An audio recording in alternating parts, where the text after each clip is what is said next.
Bienvenidos al noveno episodio del podcast Ayacucho, Camino a la Victoria Impensable. En esta oportunidad ya estamos prácticamente finalizando este camino, ¿no? Esta trayectoria, esta jornada difícil que duró hace 200 años, te cubre todo el 1824 y que nosotros empezamos en agosto.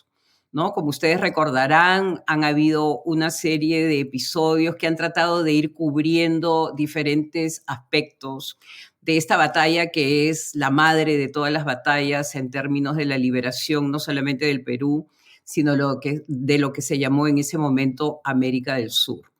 Entonces, acá, justamente utilizando un concepto que hemos desarrollado, un grupo de trabajo en el cual participamos el doctor Nelson Pereira, que es nuestro invitado en este episodio, y un grupo de colegas que han participado también a lo largo de nuestro podcast, hemos tratado de llevar este concepto de la humanización y utilizarlo justamente para cerrar el ciclo bélico que va a culminar en las pampas de Ayacucho, ¿no? Entonces, la humanización de la batalla de Ayacucho es el tema de la conversación. Y en esta humanización vamos a subrayar tanto las épicas personales como las épicas colectivas, pero un poco moviendo la discusión para lo que será nuestro capítulo final, que es la posguerra, ¿no? Y cuál es el legado de Ayacucho para la construcción del Estado republicano. Hemos iniciado, luego de cubrir ciertos personajes importantes y sobre todo ciertos batallones, como es el caso de los norteños, que han sido parte de nuestra discusión, un poco tomar el tema de la violencia, la traición y también el tema de cómo esa batalla es el inicio de otro proceso de construcción estatal sumamente difícil. Entonces los dejamos con la animación y posteriormente la conversación con el doctor Nelson Pereira, donde tocaremos la humanización de la batalla, pero también los elementos de violencia que van a quedar ahí sueltos y van a quedar irresueltos en términos institucionales y también en términos ideológicos. Así que acompáñenos y nos vemos pronto en el análisis de la animación.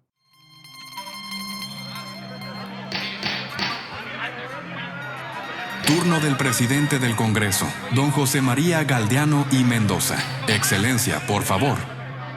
Luego de contados los votos, se ha decidido que, como último acto, antes de disolverse por las dramáticas situaciones que atraviesa la patria, el Congreso confiera a don Simón José Antonio de la Santísima Trinidad Bolívar y Palacios el cargo de suprema autoridad política y militar para salvar a la República de su ruina. La victoria impensable comenzó a forjarse en los primeros días de septiembre de 1824, cuando Simón Bolívar llegó al Perú respondiendo al llamado del presidente Bernardo Tagle. El país atravesaba su hora más difícil, con dos mandatarios reclamando el poder, Tagle en Lima y José de la Ribagüero en Trujillo.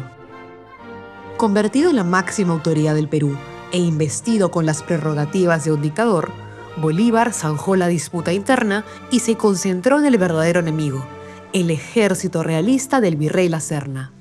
Para ello, designó como único ministro general a José Faustino Sánchez Carrión, quien cumpliría un papel clave, creando una cadena de suministros para el Ejército Unido Libertador.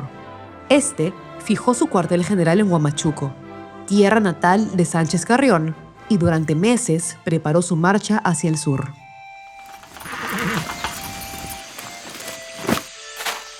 Faustino Sánchez Carrión, bienvenido a su tierra, ministro. ¿Cómo estuvo el viaje? Queridísimo Libertador, qué gusto verlo finalmente. El viaje bien, aunque bastante agitado, casi tanto como las últimas semanas. Me consta, Carrión, pero no se quede ahí. Acompáñeme y cuénteme las novedades que me trae. Dígame, ¿cómo vamos con el reclutamiento? El ministro Eres viene cumpliendo con los decretos de levas forzosas de enero. Hemos conseguido una buena cantidad de reclutas de la Sierra Norte. ¿Tiene cifras? Conseguimos reunir 2.000 hombres en Jauja, Huancayo y Huancavelica y 3.000 guerrilleros en los alrededores de Lima. Están listos para pelear contra el enemigo realista. Sea paciente, querido amigo. Aún nos queda tiempo antes de marchar al sur. La tropa tiene que hacerse a la altura, prepararse para pelear. No es por ser natural yo de estas tierras, Excelencia, pero aquí lo tiene todo. Las pampas de Purrupampa son un excelente campo de entrenamiento. Lo compruebo cada día. Además de ser el lugar más bello de la tierra. ¿Tendremos cómo mantener nuestros esfuerzos? No ha sido fácil, pero creo que nos acercamos a la meta, Excelencia. Después de mucho esfuerzo, el ministro Unanue ha logrado reunir los 300,000 pesos de la contribución general de la Intendencia de Trujillo y está gestionando los 100,000 pesos mensuales que necesitaremos para mantener a las tropas. Usted solo me trae buenas noticias, Carrión. Déjeme felicitarlo por la cadena de suministros que ha creado. Funciona de maravilla. Recibimos lo que produce cada provincia y eso ha tenido un impacto positivo en la economía y en la moral de los soldados. Es el pueblo el que tiene que ser motor de su propia lucha y darlo todo hasta el final. Así será. Y cuando esto suceda, buena parte del triunfo será su responsabilidad. Usted trabaja por 10 hombres y se viene encargándole la intendencia del Ejército Unido Libertador. Todo por la patria grande. La promesa de Bolívar a Sánchez Carrión se cumpliría en los meses siguientes, cuando el Ejército Unido Libertador emprendió la marcha al sur en busca de las tropas realistas. Pocos podían imaginar que estaban por pelear 2 batallas. Primero en los campos de Junín y luego en la Pampa de Ayacucho, que definirían el destino de un continente, poniéndole fin a más de 3 siglos de yugo colonial, que tuvieron su expresión de mayor crueldad en la represión contra la gran rebelión de Túpac Amaru. ¿Cómo se presenta el día, General Lamar? Excelencia, el enemigo ha replegado la artillería y la infantería y su caballería avanza por el llano. Debemos ponernos en movimiento. Generales, Lamar y Sucre, pónganse en marcha cuanto antes. Avancen con sus divisiones de infantería por las cimas sobre el llano. Entendido, general. General Necochea, ahí tiene usted a los españoles. Cumpla lo que tanto para semejante circunstancia y momento se ha ofrecido. Pronto me va a ver vuestra excelencia, muerto o victorioso de ellos. Que la suerte esté con ustedes, amigos míos. Prepárense para la batalla, soldados. Soldados, tomen posiciones. Adelante, soldados, acaben con ellos.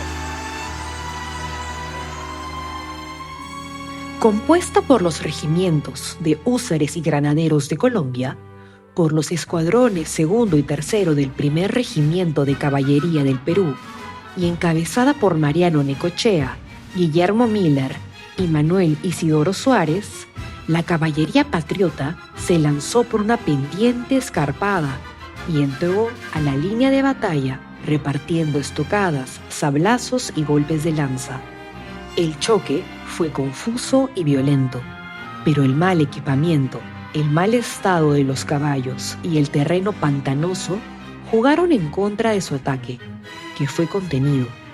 Canterac aprovechó el desorden para lanzar una carga que aumentó el desorden y desbarató al Ejército Unido Libertador. A la carga, soldados, que viva el rey.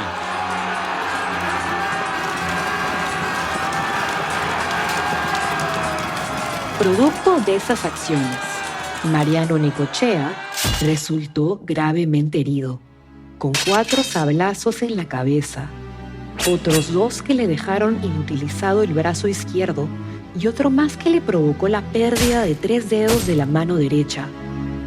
Por si fuera poco, 2 lanzazos le perforaron el pulmón izquierdo y un tercero le perforó el vientre. Era un moribundo cubierto de barro cuando fue capturado por los realistas. Las tropas patriotas conseguirían rescatarlo y los médicos obrarían el milagro de salvarle la vida. Pero las secuelas le impedirían luchar en la batalla de Ayacucho 4 meses más tarde. La arremetida realista fue brutal. Simón Bolívar contempló el choque de los ejércitos. Se marchó llevando la orden de Bolívar al campo de batalla, pero no la acató. A diferencia del Libertador, tenía la impresión de que la batalla no estaba completamente perdida y aún quedaba alguna esperanza para el Ejército Libertador. llegó hasta el coronel Manuel Isidoro Suárez, su superior, y jugándose el pellejo, tuvo la osadía de contradecir a Bolívar, transmitiendo una orden falsa. Este acto temerario cambiaría el rumbo de combate y la historia de América. General Suárez, el flanco derecho realista está descubierto. Ordene la carga de sus húsares del Perú y tendremos una posibilidad de romper la arremetida enemiga. A pesar de su juventud, Manuel Isidoro Suárez era un experimentado militar que había llegado al Perú con el ejército de San Martín. Escuchó a Errázuriz, contempló el lugar indicado, a gritos consiguió que los húsares se reagruparan y, sin pensarlo, ordenó que cargaran sobre el flanco derecho de la caballería de Canterac. ¡A la carga! ¡Viva el Perú! ¡Viva la independencia!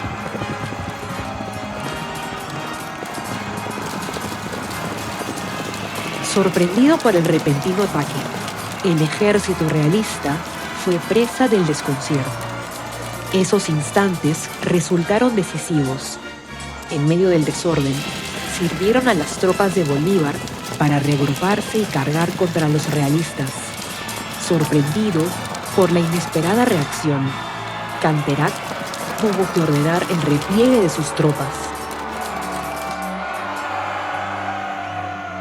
Manuel Isidoro Suárez y José Andrés Errázuriz fueron los héroes de la jornada.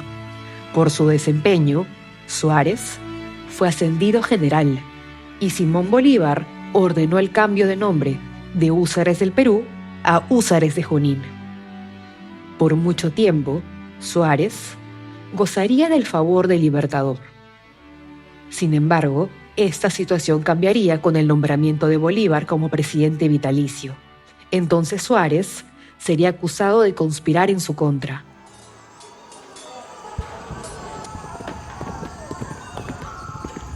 Por aquí, creo que es un oficial. Es el general Necochea. Está casi muerto, mira cómo lo han dejado los godos. Véndale la mano, le faltan 3 dedos.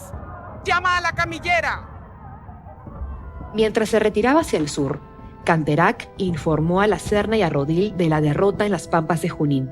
Los patriotas lo seguían a algunas leguas de distancia. En su huida, el desarbolado ejército realista pasó por Ñauimpuquio y Acostambo. El 10 de agosto cruzó el puente sobre el río Iscuchaca y el 11 se instaló en Huando.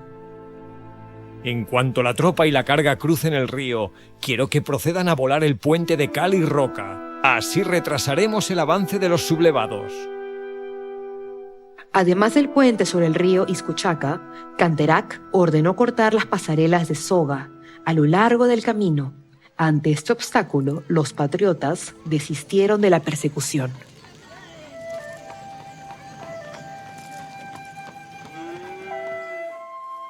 Que un grupo baje al río para instalarse de una vez. Las que cocinan vayan prendiendo la leña y poniendo los peroles.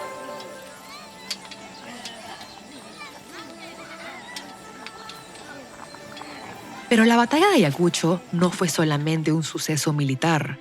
Desde su privilegiado lugar, Juan Basilio Cortegana relata algunos episodios humanos extraordinariamente significativos. Uno de ellos es el encuentro de los hermanos Tur, que como otros muchos soldados, peleaban en bandos contrarios. Uno de ellos a favor de los patriotas y el otro en el bando realista.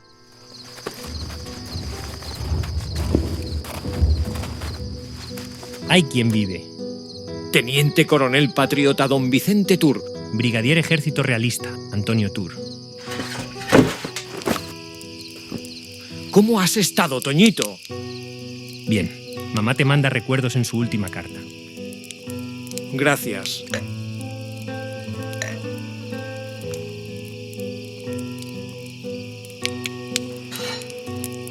Hermano, que esta no sea la última vez que nos vemos.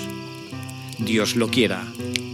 Siento, hermano, que estés en una causa que va a sucumbir. No tengas tal aflicción, porque pudiera ser que de algo te sirva el día de mañana.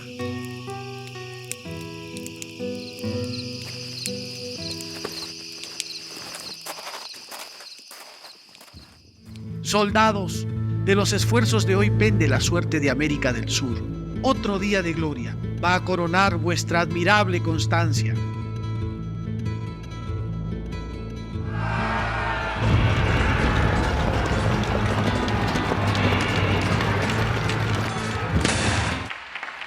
Peruanos, el Ejército Libertador, a las órdenes del intrépido y experto general Sucre, ha terminado la guerra del Perú y aún del continente americano con la más gloriosa victoria de cuantas han obtenido las armas en el Nuevo Mundo.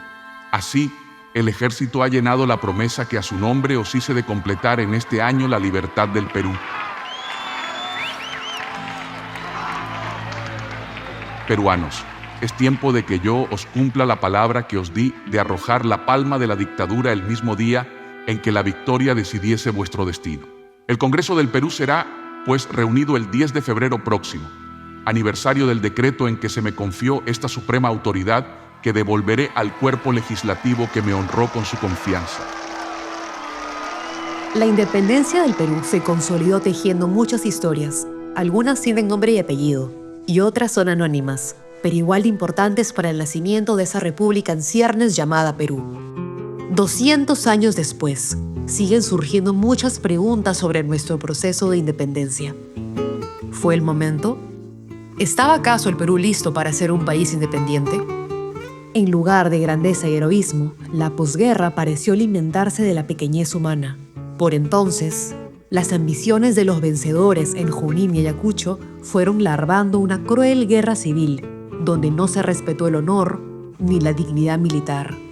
Mucho menos el coraje, como ocurrió con el mariscal José de la Mar, quien fue deportado previo golpe militar a Costa Rica, donde falleció recordando la hazaña patriota de los Andes del Perú.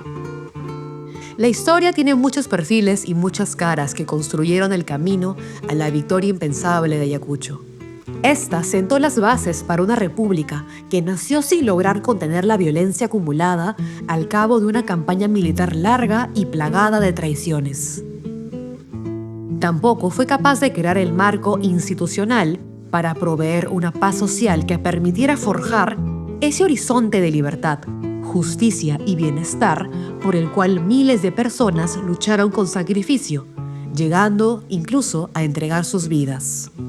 Nunca perdamos de vista a los hombres y mujeres cuyos nombres están sepultados por el olvido, que creyeron en el bien común y lucharon desde sus distintas trincheras por alcanzarlo. Después de esta interesante animación que incide en un concepto que hemos venido desarrollando a lo largo de nuestro proyecto, pero que básicamente se cristalizó en una conferencia que el profesor Nelson Pereira, que es nuestro invitado, es un poco comenzando y cerrando nuestro ciclo, la idea de la humanización de la batalla de Ayacucho, ¿no? Entonces, un poco ir a los aspectos más personales, ¿no? Las épicas personales, pero también las épicas colectivas, ¿no? Entonces, a partir de esa conferencia, y acá un poco queremos cerrar este ciclo de episodios, aunque viene uno al final, que va a ser la posguerra, que es un poco el balance de lo que Ayacucho deja. Pero ahora justamente en la celebración que se viene, que ya la tenemos a la vuelta de la esquina, han pasado 5 meses casi de este proyecto, ¿no? Y les agradecemos a todos los que han colaborado con él. Ahora justamente es un poco lo que Nelson y yo y un grupo de historiadores realizamos en nuestra conferencia, ¿no? Que fue ir a lo que los franceses llaman los lugares de la memoria, ¿no? Entonces tuvimos el gran privilegio de irnos pues, en un ómnibus desde Huamanga hasta La Pampa, y ahí nomás en el vecindario estaban los remanentes de nuestra fascinante cultura wari, el gran imperio wari, ¿no? Entonces, rodeados de historia, un poco tratando de ir sobre las huellas, ¿no? Por acá vino Sucre, nos contaba Nelson. Otro de los participantes decía, por acá estaban los realistas, ya estaban llegando. Entonces, todo toda esta trayectoria histórica, ¿no? En la que estábamos todos involucrados y que yo creo, no sé, Nelson, si coincides conmigo, pero que ha sido muy poderosa y nos ha traído con nuevas energías justamente a este programa para volver a ciertos temas. Quiero hacerte algunas preguntas. Son 3 preguntas que están muy relacionadas con las discusiones que tuvimos en la Universidad San Cristóbal de Huamanga, que tuvo, digamos, el gesto de invitarnos y permitirnos estar unos cuantos días discutiendo, ¿no? Entonces, acá primero algo que tengo que comunicar al público fue cómo este grupo de gente joven que fue para un coloquio sobre ciudadanía, ¿no? Terminamos coincidiendo ahí junto al monumento. Y ahí, pues, Nelson nos contó cómo se desarrolló la batalla y posteriormente la doctora Carolina Guerrero, que también ha sido parte de este podcast, nos dejó con esta idea de legado, ¿no? Este legado que a pesar de esta violencia y en estas digamos, antípodas de la historia, ¿no? Por un lado la violencia y por otro lado la humanización que se siente en la capitulación, ¿no? Cuando Sucre redacta una capitulación que obviamente contempla las obligaciones de los españoles, pero también se muestra que da un paso adelante en términos de que en una república uno no ejecuta, no asesina al enemigo, ¿no? Sino que hay un trato de honor, un trato con dignidad. Entonces, a partir de esto, de todas estas vivencias, Nelson, que hemos compartido y que creo que también quedarán por siempre contigo como historiador, me gustaría un poco que nos hables, en primer lugar, de lo que también se conversó, de estas épicas colectivas, especialmente de los soldados, y en el caso de los norteños, ¿no? Cómo estas columnas norteñas que van a ser importantísimas en el triunfo en Junín, de alguna manera no tienen el papel protagónico que merecen. Entonces hablemos un poco de ellas y de algo más que también se conversó, que es Trujillo conformándose, o la Libertad conformándose como una suerte de región, ¿no? De pequeña nación que tenía pues una serie de proyectos, digamos, políticos, ¿no? Entre los cuales, por supuesto, estaba su validación por su participación en la batalla de Ayacucho y que va a ser desbaratado este proyecto con la llegada de Bolívar. Sí, el Ejército Unido Libertador, bajo el mando de Sucre, al momento de la batalla tenía aproximadamente más de 6.000 combatientes. Ese ejército había sido reestructurado o reconformado en el espacio norteño, entre los actuales departamentos de La Libertad, Lambayeque, Cajamarca, Amazonas, Huánuco, Pasco. Un espacio muy particular, una macrorregión que llevaba incluso hasta la zona sur del actual Ecuador, articulada y conformada en torno a redes mercantiles, redes comerciales que llegaban hasta el Caribe, hasta Jamaica, hasta Cuba, hasta la actual República Dominicana.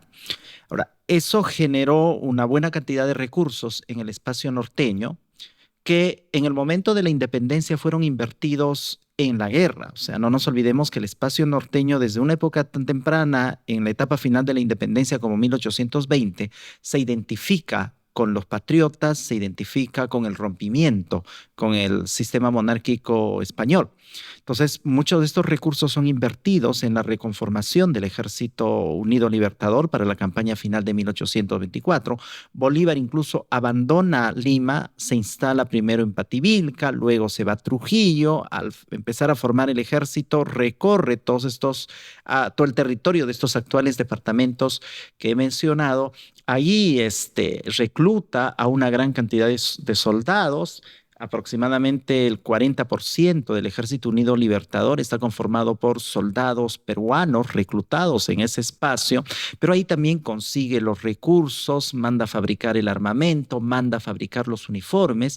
Los soldados se entrenan adecuadamente. El historiador Frank Díaz Pretel, que nos acompañó en estas conferencias de Ayacucho que tú mencionaste, señalaba que incluso una buena cantidad de soldados fueron incorporados a los húsares del Perú, entrenados para combatir en el escuadrón de caballería y tuvieron una destacada participación en la victoria de Junín del 6 de agosto de 1824. Entonces, y esos soldados son los que continúan la campaña final y terminan enfrentados con el ejército del rey el 9 de diciembre de 1824, posibilitando el logro de la victoria final. La Legión Peruana y la Guardia también en cierta medida tiene su base en su formación en esos amplios territorios. Entonces, el aporte norteño es muy, muy, muy importante. Tiene que ser muy visibilizado en las narrativas sobre nuestra historia de la independencia y sobre nuestra historia nacional. Yo consideraría que sin la participación y sin el aporte de la gran región norteña, la independencia no hubiese sido posible o hubiese tenido otras características muy distintas. Claro, y como se ha visto en uno de los episodios dedicados a Faustino Sánchez Carrión, ¿no? Justamente son las negociaciones políticas, como muy bien lo discutió también Fran Pretel en su presentación, ¿no? Con prefectos, con subprefectos, y todo el tema de la municipalidad, ¿no? Ese es otro elemento fascinante del proceso, ¿no? Son multiplicidad de municipalidades que están ellas organizando los recursos humanos, pero también los recursos fundamentales, como son los alimentos, los caballos, ¿no? Entonces, esta movilización de la municipalidad es otro elemento que queda por analizar. Y a la vez, acá iría la segunda pregunta, todo el tema de las épicas más bien más personales, ¿no?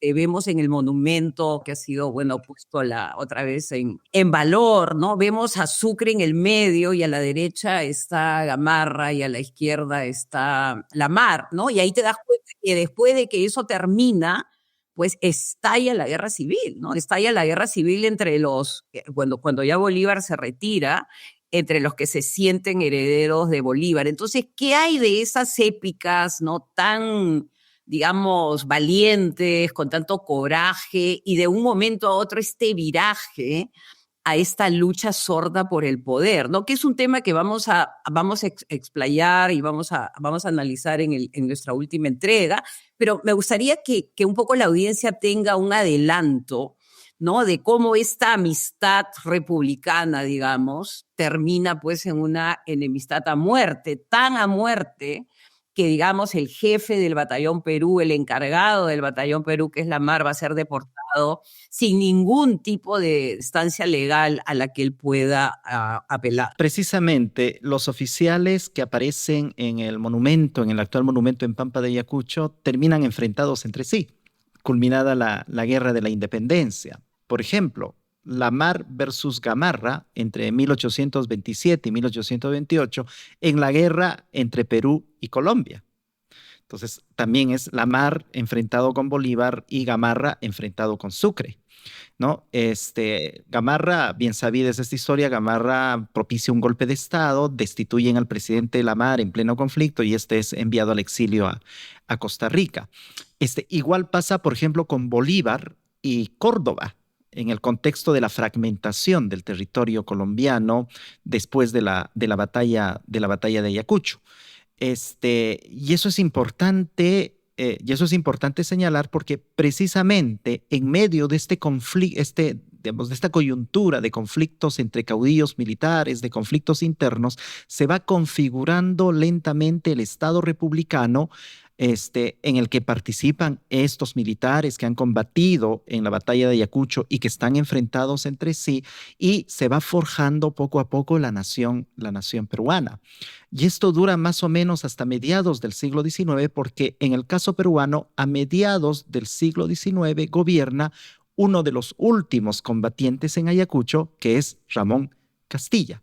Y Ramón Castilla, como tú lo has explorado muy bien en la Utopía Republicana, forma este modelo de Estado militarista, patrimonialista, clientelar, que después va a ser desarmado por la experiencia civilista de la década de 1870.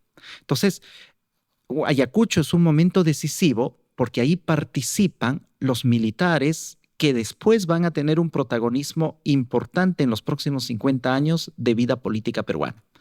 Y no solamente nos estamos refiriendo a la alta oficialidad, sino también a los soldados que forman parte de los estamentos jerárquicos menores. Otra vez, Juan Basilio Cortegana, que está en Ayacucho, en la guerra civil apoya a Salaverry, es retirado del ejército y se dedica a la política. Y participa en todos los debates políticos de las décadas de 1840, 1850, hasta que decide escribir su Historia del Perú, cuyo último capítulo está dedicado a la batalla de Ayacucho y a la salida del libertador Bolívar del Perú. Claro, y esta validación política que te da haber participado en esa suerte de batalla paradigmática, ¿no? Es la batalla de las batallas. Entonces yo creo que ellos se validan, se justifican este discurso que poco a poco se va pervirtiendo de la salvación de la patria, ¿no? Todos apelan a lo mismo, están salvando a la República, porque probablemente ese es el discurso primigenio. Pero ahora que has mencionado a Salaverry, ¿no? Y esto es bien interesante para analizar.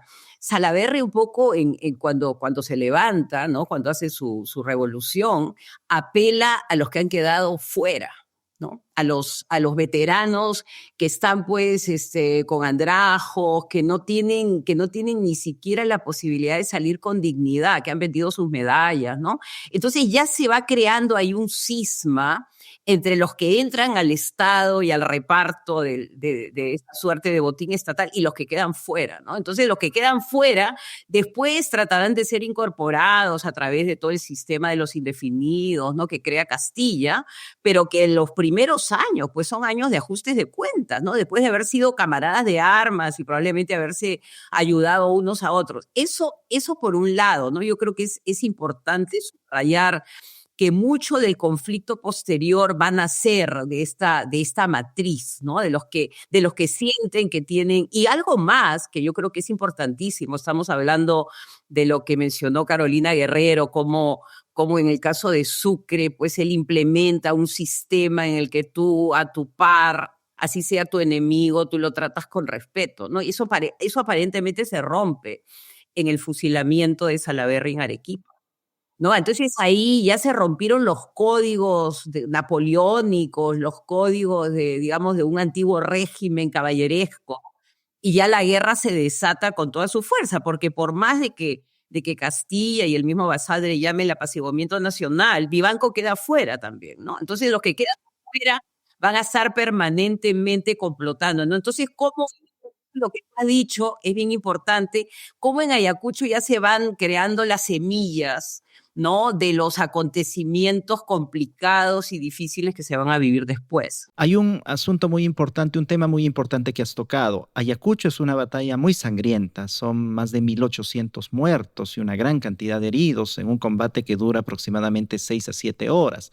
Pero la batalla termina con un trato caballeresco hacia los vencidos, la firma de una capitulación mediante la cual los españoles rinden sus armas, entregan los cuarteles y todo el parque militar al Ejército Unido Libertador, pero también Sucre mantiene ciertos, les permite mantener ciertos derechos, por ejemplo, el derecho a la propiedad, les permite quedarse en el territorio peruano sin que sean molestados, les permite incluso integrarse a la vida política nacional. Entonces, esto hay que verlo en el protocolo de las batallas napoleónicas de inicios del siglo XIX. La batalla puede ser un conflicto entre dos oponentes que puede terminar en un conflicto sangriento, pero aún así las formas caballerosas del combate se mantienen y el tratado al vencido debe ser un trato caballeroso, noble,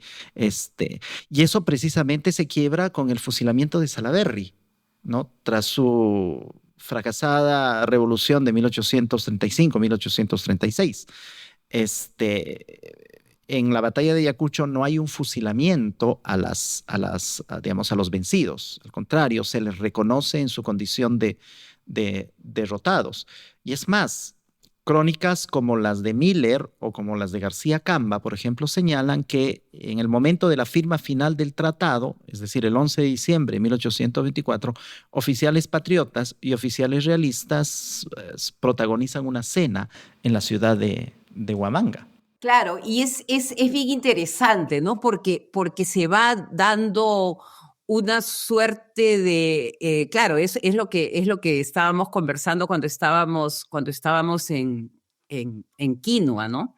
Que ahí un poco está el virrey, pero posteriormente Sucre, que tiene una habilidad política, ¿no? Que a pesar de esta compasión que demuestra, también tiene una habilidad política porque no está de acuerdo con un par de... De un par de artículos de la capitulación. Exacto, entonces pide ir a Huapanga para revisarla con los abogados, ¿no? Con los juristas, pero se da este entendimiento mutuo de que ahí no se debe producir pues más violencia, ¿no? Que la violencia hay que contenerla. Entonces lo interesante, ¿no? Y acá un poco la próxima pregunta, ¿no? ¿Por qué la violencia se vuelve a desatar, número uno?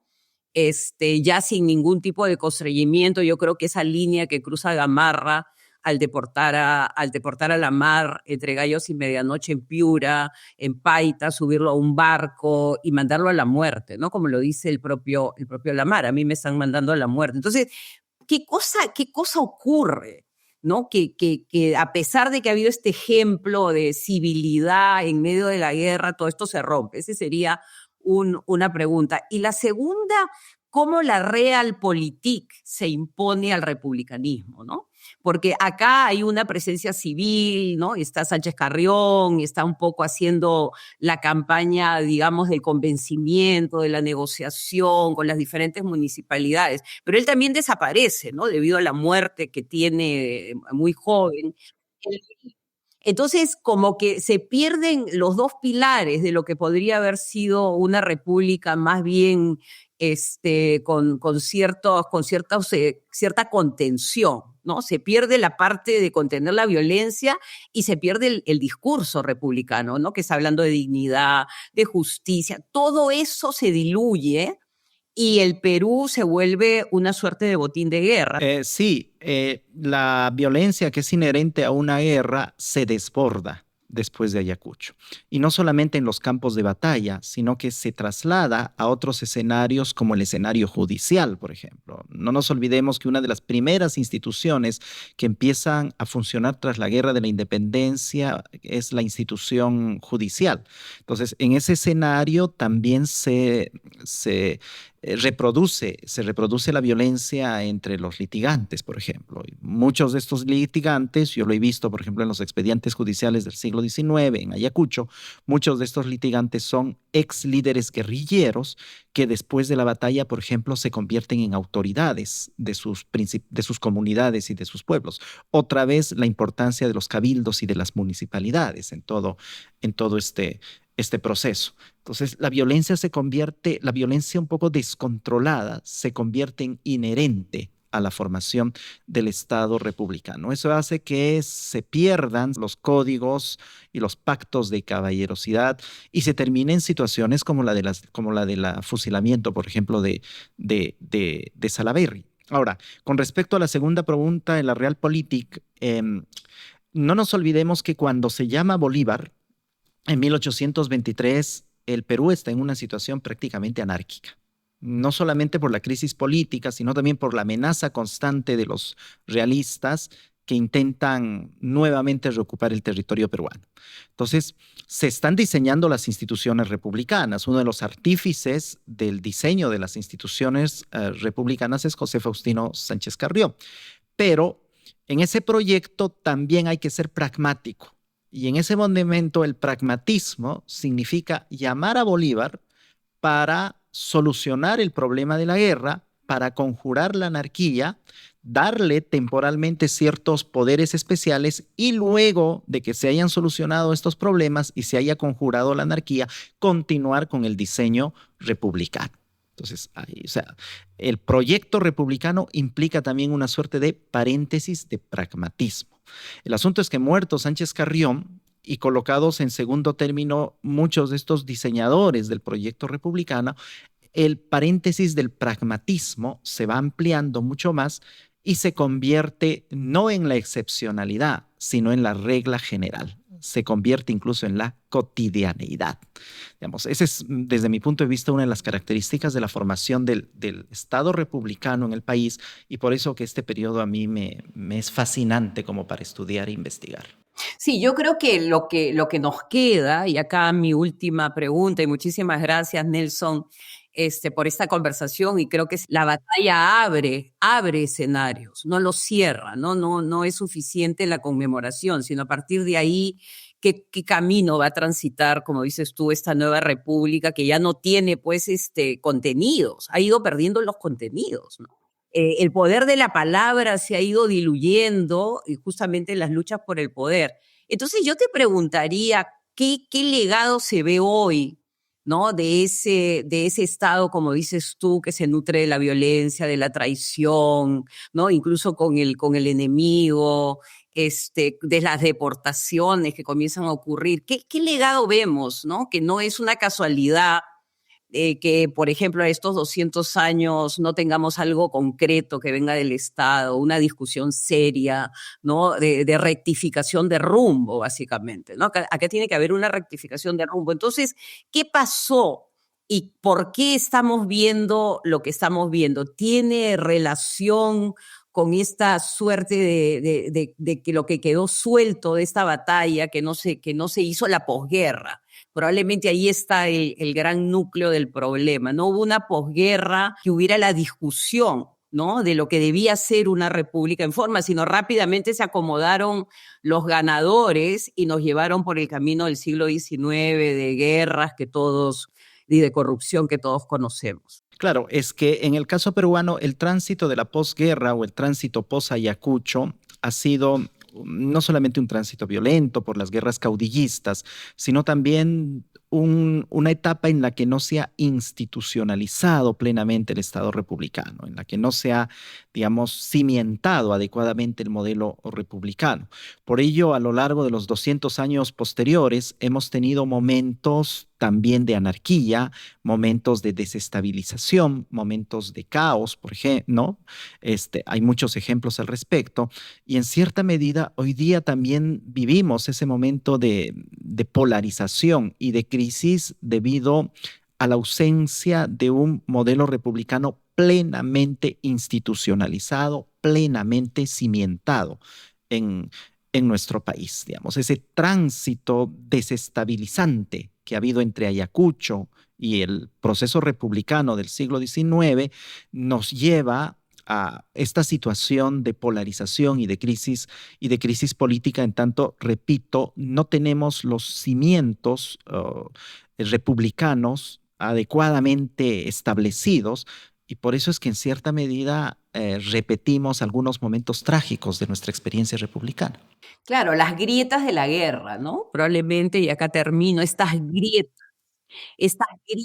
que deja la guerra, estos abismos, ¿no? Que no se pueden cruzar entre enemistades a muerte, ¿no? Porque se crean enemistades a muerte, entre Castilla y Vivanco es a muerte, entre Gamarra y La Mar.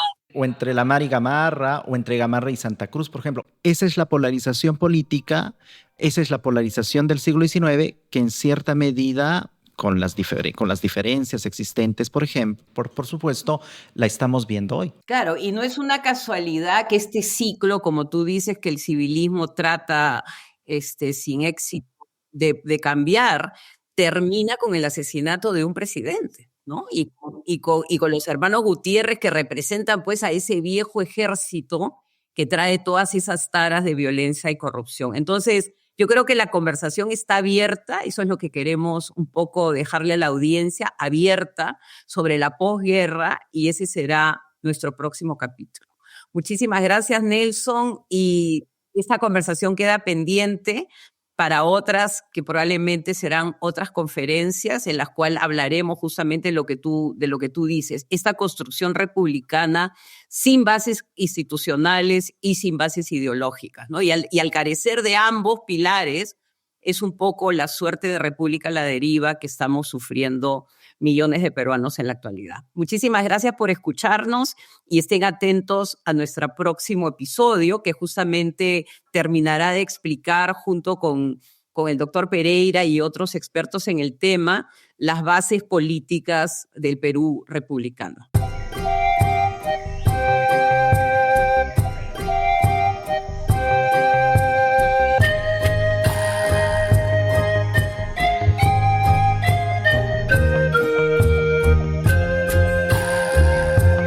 Luego de esta interesante conversación con el doctor Nelson Pereira, respecto a elementos muy específicos de la batalla en términos no solamente de la logística y de lo que significó como movilización nacional, ¿no? Que yo creo que ese es un punto que tenemos que subrayar. Esta batalla convoca a una serie de peruanos, desde los norteños hasta los remanentes de los ejércitos guerrilleros que se han ido reinventando a lo largo de varios años y han ido tomando posición, en muchos casos por su propia autonomía, las rabonas, ¿no? Una multiplicidad de rostros, muchos de ellos desconocidos. Hemos llegado a ciertas conclusiones que van a dejar abierta, digamos, el temario para una conversación posterior, ¿no? Y que no es solamente el análisis de la batalla en sí, que es fundamental y que justamente en este momento estamos celebrando sus 200 años, sino la herencia, ¿no? La herencia de cómo se da la paradoja que los personajes que están ahí en el monumento terminan enemistados, ¿no? No solamente en guerras fratricidas, como es el caso de Gamarra contra la Mar, sino en el caso de guerras internacionales, como es el caso de Sucre, ¿no? Posteriormente con los peruanos por los pagos, por la deuda de la guerra, ¿no? Entonces, cómo la batalla de Ayacucho abre otro escenario, que es el que vamos a analizar en nuestro próximo episodio, con un grupo de expertos de historia militar, política, social e incluso cultural, y con ellos cerraremos esta trayectoria tan interesante, tan enriquecedora para todos los que hemos participado, que es Ayacucho, Camino a la Victoria Impensable. Entonces los esperamos en 2 semanas para nuestro próximo episodio y que tengan un estupendo fin de semana. Muchísimas gracias.